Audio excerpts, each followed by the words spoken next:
142 444 personnes vont en Turquie pour du tourisme médical. Voici le sujet de la vidéo.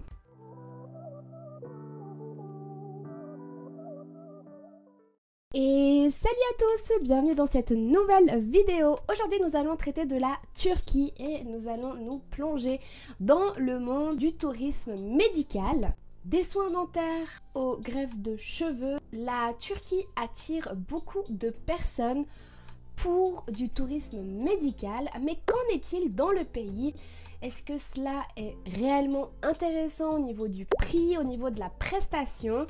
Quels sont les risques? C'est la question auquel on va essayer de répondre aujourd'hui. C'est parti!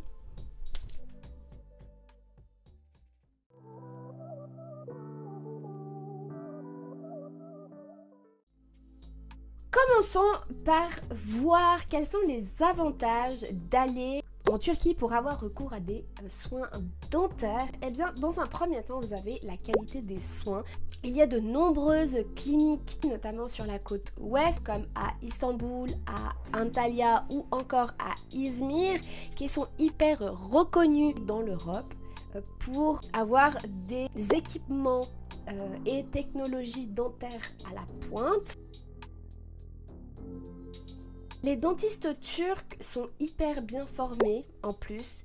Ils sont souvent issus des écoles reconnues en Europe ou encore aux États-Unis. Puis ils viennent s'expatrier en Turquie pour travailler spécialement dans ces cliniques-là où ils vont proposer des services de pointe tels que des facettes dentaires ou encore des implants dentaires. Ce qui n'est pas rien étant donné que ce sont des prestations qui sont hyper chères en Europe.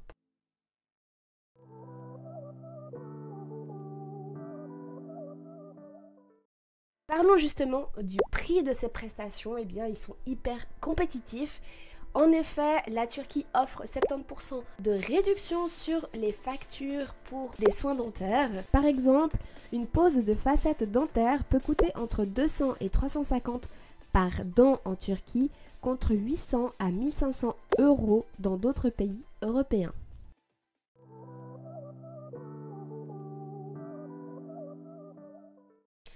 Si vous vous inquiétez de savoir si l'hygiène est au rendez-vous, eh bien rassurez-vous, les normes d'hygiène dans les meilleures cliniques sont très strictes. Vous pouvez vous attendre à des prestations similaires à ce qu'on peut rencontrer dans les pays européens. Et ils ont en place des protocoles de suivi internationaux en fait. Donc c'est des protocoles qui peuvent être similaires à celles qu'on peut trouver chez nous.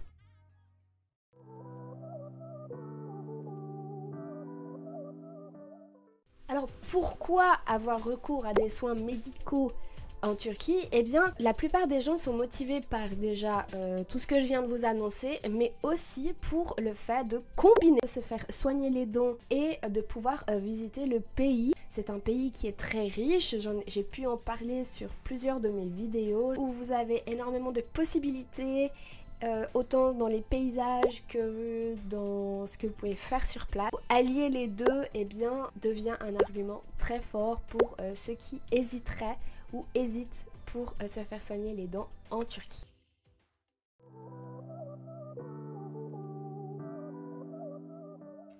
Effectivement, je me suis changée de tenue parce que, bien évidemment, je me suis trompée de piste audio, ça arrive. Hérétique! Au bûcher! C'est le bûcher! Le son ne correspondait pas à l'image et du coup, je me suis dit que j'allais juste réenregistrer cette partie-là. C'est pour ça que je suis sur une autre tenue et sur un autre jour de tournage, donc voilà un petit peu l'explication. Là, nous allons nous pencher maintenant sur ce que vous pouvez avoir comme prestation en Turquie versus en France. Est-ce que on peut s'attendre à une prestation équivalente à celle qu'on peut avoir en France?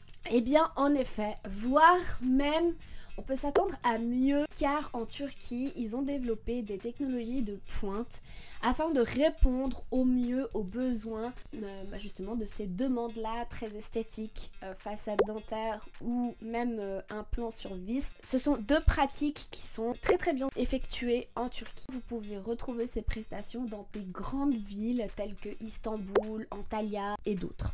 Et d'ailleurs, au fil du temps, ils ont vraiment créé une réputation à renommée mondiale pour dire qu'il fallait faire les soins dentaires en Turquie. Maintenant, on va parler un petit peu de la France. Eh bien, en France, la qualité du service est bien évidemment excellente, avec des standards très élevés. Et ils ont aussi un suivi post-opératoire qui est peut-être un peu plus structuré et plus adapté à ce que la population française peut attendre du suivi post-opératoire.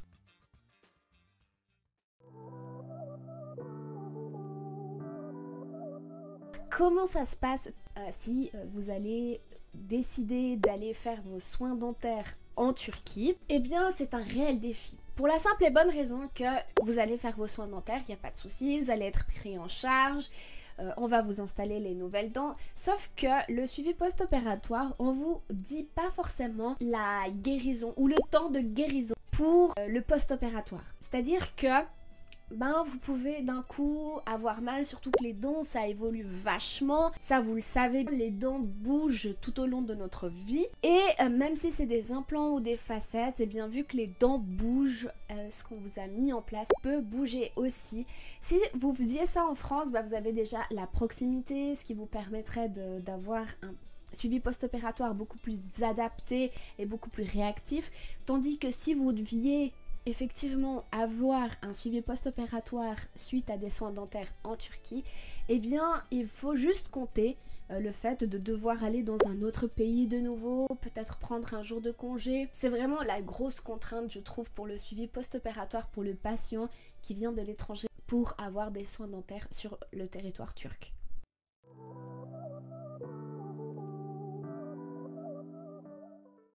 Ok, parlons maintenant de pourquoi aller pour une greffe de cheveux en Turquie. Ça, c'est le deuxième gros pôle de tourisme médical. Et il y a beaucoup de youtubeurs qui ont pu faire des vidéos. Je sais pas si vous avez eu passer, mais vous savez, ces avions de Turkish Airlines remplis de personnes chauves avec justement ces implants de cheveux. Je trouvais les vidéos assez rigolotes, mais c'est une réalité. Il y a beaucoup de personnes qui vont aller en Turquie pour ça. Eh bien, dans un premier temps, comme pour les soins dentaires, il s'agit d'expertise médicale de haut niveau.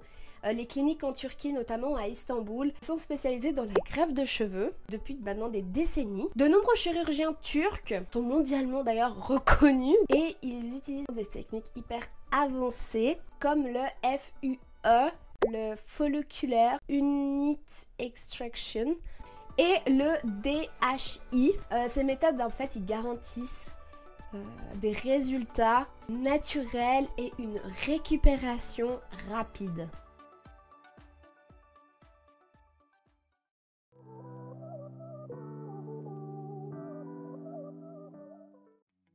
Concernant les prix maintenant, bien évidemment, ils sont aussi compétitifs que pour les soins dentaires. Le coût d'une greffe de cheveux en Turquie est nettement inférieur à celle rencontrée en Europe.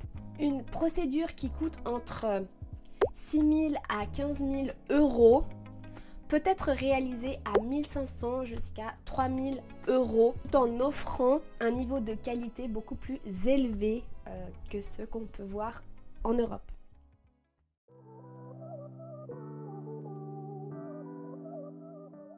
Et vous avez aussi comme ils appellent ça, des packages all-inclusive où, à l'image de ce que j'ai pu vous dire par rapport aux dents, vous pouvez allier et demander un hébergement et une prise en charge complète par ces cliniques qui vous offrent donc asile le temps de votre opération et post-opération. Ce qui vous permettra vraiment de pouvoir voyager et de vous faire opérer en toute sécurité et sans prise de tête.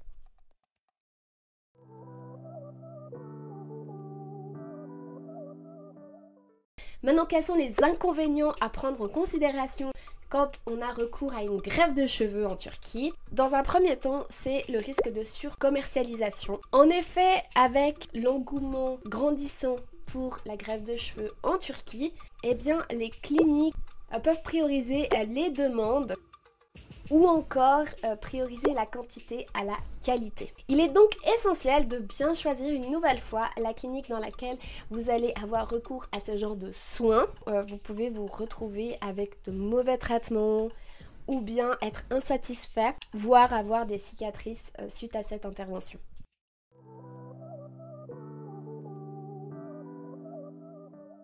Le suivi post-opératoire est limité. Comme pour les soins dentaires, le suivi post-opératoire peut poser problème. Une fois par exemple de retour dans son pays d'origine, il peut être de nouveau coûteux de devoir revenir, de vouloir se faire entendre auprès de la clinique si il y a eu couac. Le temps de récupération est beaucoup plus long quand il s'agit de greffe de cheveux. Le cheveu nécessite un temps de récupération et un suivi rigoureux durant plusieurs semaines. Même si certaines cliniques offrent un suivi à distance, les consultations physiques sont souvent plus limitées en fait. Et ça, c'est un réel désavantage pour ces personnes qui ont eu recours à ce genre de soins. Si jamais vous avez l'envie d'avoir recours à une greffe de cheveux en Turquie, n'hésitez pas à prolonger ou même à prendre vraiment le temps de faire les choses bien et de prendre en considération le temps aussi de repousse et puis de cicatrisation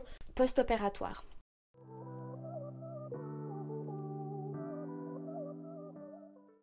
Donc maintenant, quelle clinique je pourrais vous recommander pour ce genre d'intervention ? Eh bien, vous avez les cliniques à Istanbul. Voilà, je ne vais pas m'étaler sur ce sujet. Je vous laisse bien évidemment le soin de faire vos propres recherches et de regarder parce que les prestations, tout comme pour les soins dentaires, changent d'une clinique à l'autre. Donc, n'hésitez pas à aller voir et à vous renseigner sur la clinique sur laquelle vous vous dirigerez.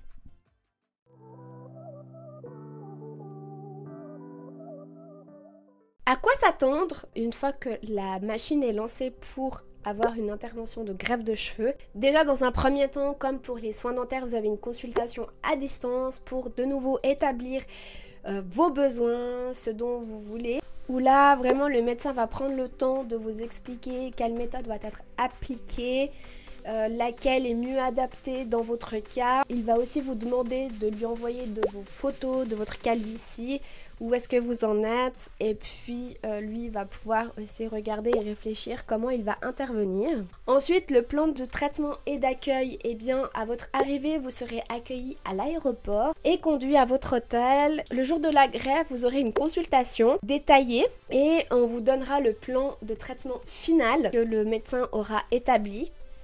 Et l'intervention, elle peut durer entre 6 et 8 heures quand même, selon le nombre de greffons qu'ils ont décidé de mettre pour combler à votre calvitie.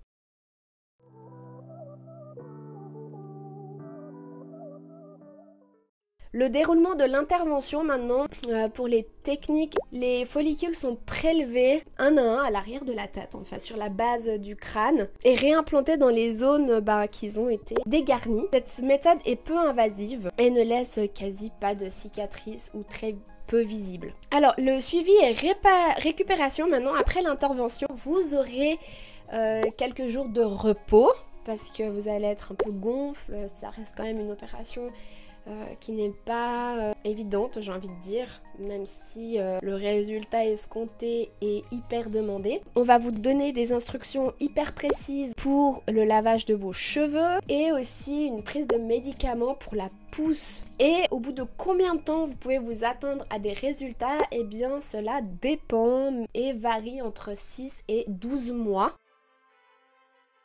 Voilà, j'espère que cette vidéo vous aura plu, j'espère qu'elle vous sera utile. J'ai un peu innové avec ce nouveau sujet, j'espère qu'il sera bien accueilli.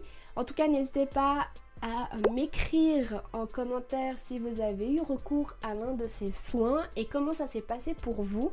Je serais hyper curieuse de vous lire et puis aussi les autres, je pense.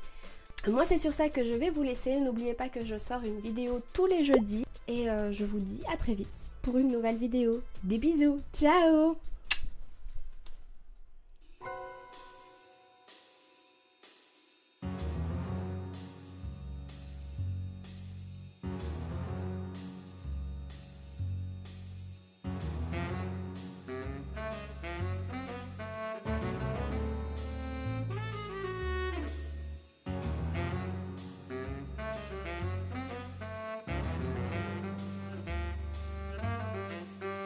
C'est cette souris, elle m'énerve.